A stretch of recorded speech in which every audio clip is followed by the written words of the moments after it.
In a recent book that was published by a Harvard researcher by the name of Robert Putnam, he has a book called Bowling Alone, and he said that this gradual decline in communal interest and communal engagement has been the history of the West. He said a long time ago, organizations that used to give us meaning, like churches, he said, labor unions, fraternity organizations, there has been a steady decline in membership. And in its place, people have turned to social media, he said, video gaming, mobile phoning, and every other solitary individual pursuit. When you look at the names of the devices and the applications that you and I use today, you see the same theme, an emphasis on the individual and a rejection of the collective. We talk about the iPhone and the iPad and the iMac and the Facebook and the YouTube and the MySpace. Today they speak about self-actualization, self-optimization, discovering your individuality, celebrating your specialness, they say. There has been a decline in the interest of the communal and a rise in the individual. Now, no longer is man defined by happiness when looking for the benefit of others. Rather, he looks inwardly to see what is good for himself, his career, and his personal family. What is scary about all of this is that this goes against everything we know about where happiness is to be found, whether by way of wahi revelation, or ancient philosophy and wisdom, or advice from our elders, or even contemporary research. This goes against what we have always known, that happiness is found in being part of the collective, part of something that is bigger than yourself, and adding value to other people's lives. And allow me to demonstrate this. Allah Jalla Jalaluhu, He said, Ya ayyuhalladhina amanu, O you who believe, إِذَا قِيلَ لَكُمْ تَفَسَّحُوا فِي الْمَجَالِسِ فَافْسَحُوا يَفْسَحِ اللَّهُ لَكُمْ. When you are told to make space in the gatherings, make space. Allah Almighty will make space for you. Something as small as making space for your brother in a busy gathering, and you say to him, Tafaddal, come next to me. Allah notices this and He promises to give you space as you gave space to your brother. You will say to me, space where? Where will I see this space from Allah Almighty? The ayah doesn't mention it. Why? To include every type of space that you need in your life. Space in poor health, space in your limited finance, space in deteriorating mental health, space with family who have abandoned you, space in your grave, space on Yawm al-Qiyamah, space in Jannah before Allah subhanahu wa ta'ala. Allah said, make space for people. I, Allah subhanahu wa ta'ala, will make space for you. This is how happiness is to be found. These were the words given by our mother Khadija radiyallahu anha to her husband, the Prophet sallallahu alayhi wasallam, even before she knew any Quran and any prophetic tradition. He came back to her home shaking, terrified for his life. He feared for his death. When he saw Angel Jibreel for the first time, he said, Ya Khadija, oh Khadija, I feared for my life. What did she say to him? She said, no, I swear by Allah, Allah will never disgrace a man like you. Why? Listen to the characteristics she identified. Because you stay in touch with your family, and you carry the burdens of people, and you provide for the poor, and you honor your guests, and you take care of the calamities of those burdened with affliction. Every one of the characteristics that she identified in her husband, as per why Allah will make him happy, why Allah will make space for him, why Allah will protect him, had nothing to do with his individual pursuit, salah and siyam or anything like that. She said, you are good with the people. You are adding value to the life of others,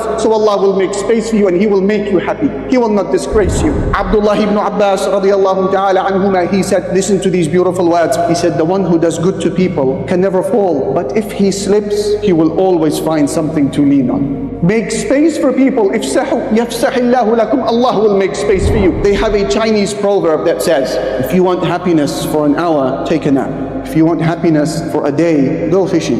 If you want happiness for a year, inherit a fortune. But if you want happiness for a lifetime, go and help someone. Everything we have known, whether by way of revelation, wahi, Quran, hadith, whether by way of research, ancient sayings, philosophies of the past, they all suggest the same thing. Much of happiness is found in looking outwardly to the needs of people, attending to their burdens, and being part of something that is bigger than yourself. I share with you a research that was done in the frontiers of psychology, and I quote, they said that we have found that pro-social behavior, which is the opposite of anti-social behavior. Pro-social behavior, meaning the behavior that attends to the welfare of other people. They have found that pro-social behavior is linked to, and I quote, happiness, well-being, psychological flourishing, and SWL, satisfaction with life. La ilaha illallah. Make space for people. I, Allah subhanahu wa ta'ala, will make space for you, he said. In another research that was published by the Journal of Positive Psychology, two researchers by the name of Sheldon and Titova, they said, and I quote, whilst Americans are guaranteed the right to pursue happiness for themselves, they said, but might they be better off if they pursued happiness for others?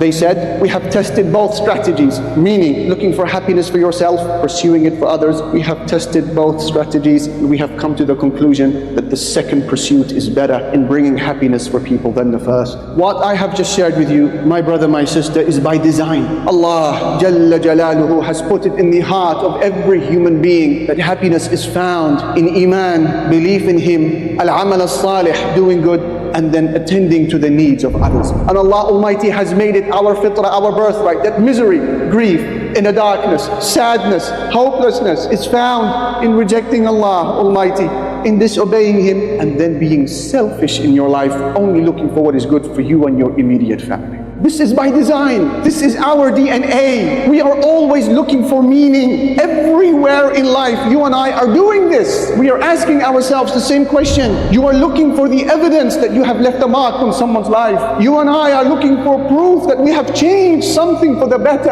And when we send out that message and it comes back with a positive response, you've changed something, you've done khair, you feel happy. And when you send out that message and you discover you haven't done anything for anyone, you feel down. This is by design. This is how Allah Almighty made us. We want to be part of something that is bigger than ourselves, to define ourselves by a project in our lives that is 20 or 30 or 40 years old and longer than us. Have you considered being part of a charity? Are you part of an organization, a movement that you believe in? Have you added value to someone's life? And see what that will do for you. And almost every time the results are phenomenal. And I encourage you, my brother, my sister, to do the same. I conclude by giving you a case study, evidence in action of the theory I have shared with you, proof that this is a reality. Make space for people. Allah Almighty will make space for you in your life.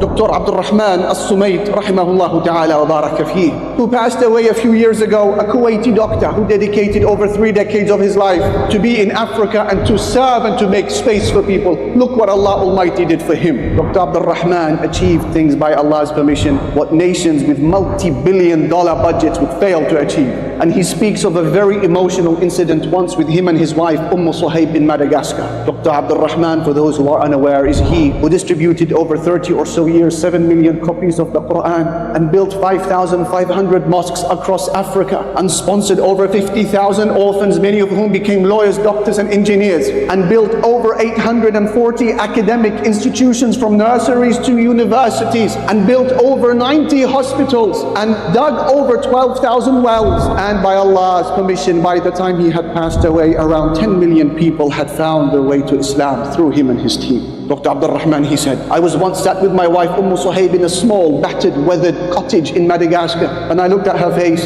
She was exhausted. She was weary. And I thought to myself, perhaps she had reached the end of her tether. This was maybe a breaking point for Suhaib, my wife. I said to her, and he was anxious and nervous, Suhaib, how are you? She said to him, Abu Suhaib, you know what I was just thinking? She said to her, what were you just thinking? She said, I was just thinking, if Allah subhanahu wa ta'ala allows us to enter paradise, will we be as happy there as we are today? La ilaha illallah. The promise of Him, ifsahu yafsahillahu lakum. Make space for people.